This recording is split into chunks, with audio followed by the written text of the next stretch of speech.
Hello again.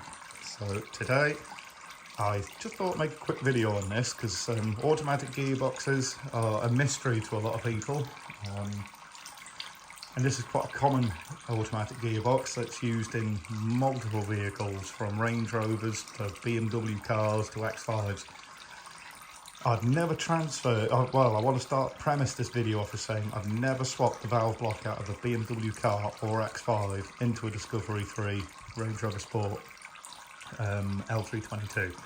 I assume they're probably the same, but I've never actually tried it. I've just always used a Range Rover valve block in there, but to my understanding, it's the same. You just bolt it in.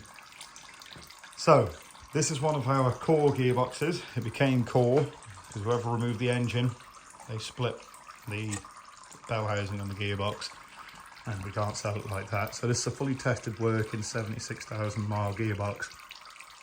We've already put the torque converter on the shelf for spares,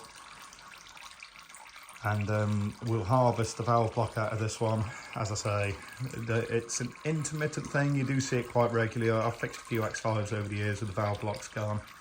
I've read a lot in forums about the valve block sticking. But what it actually is, the valve block themselves don't go. It's generally the solenoids. I don't have the ohms readings for them off the top of my head, or to hand really, but if you get a sluggish shift, or it misses gears, or it takes a long time for it to shift gears, it can be, and it's not always, but it can be the valve block. It can be the friction plates inside the gearbox. It could be a worn torque converter, it could be a whole host of things, but this is reasonably common, to the point that it's not unheard of, valve blocks going. And as I say, it's not generally the valve blocks. Sometimes they do, they stick on the gears, but if you take yours off and you give it a really good clean with some brake cleaner, then generally put it back on, you'll be okay. In terms of these solenoids, I've had the solenoids go quite a lot, and you can swap the solenoids, but it's just not worth the effort of doing it, especially for somebody in my position that has a lot of these on the shelf. It's far simpler to just swap the entire guts out of the bottom. There's only a handful of bolts, you'll see a bit later on in the video. Very simple to do. The valve blocks aren't cheap. I sell mine for between 150 to 200 pounds, depending upon what ZF box it is. So, and mine are some of the cheaper ones on the market, really. They're all tested, fully working prior to removal. Some people sell them from between 200 to 400 pounds. Mine are used core parts, so you know it's not been gone through by a gearbox specialist. It's just come out of a gearbox that's definitely worked prior to it being removed, like this one for example. So the next part of the video, we'll whip the sump off. Now this is an all too common scene, I'm sure.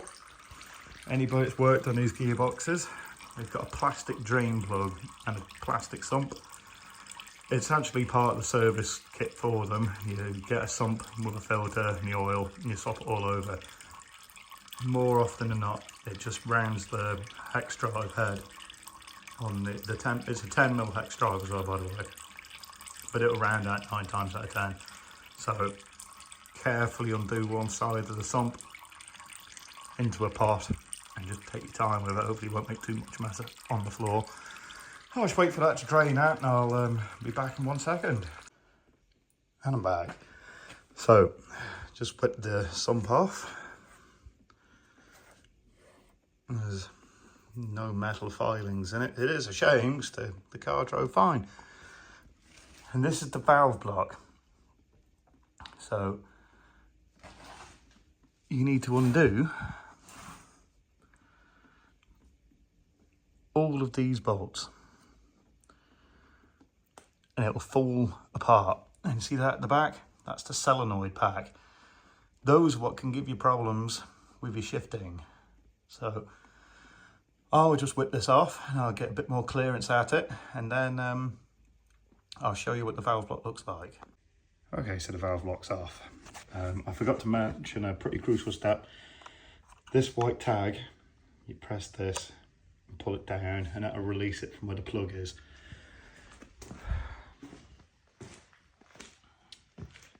So unplug it from the gearbox loom, and that is what that tab will undo. I say it's not every single bolt that you take out. Take note of the ones that I've removed. It's the bigger Torx is the easiest way. And it'll ping out.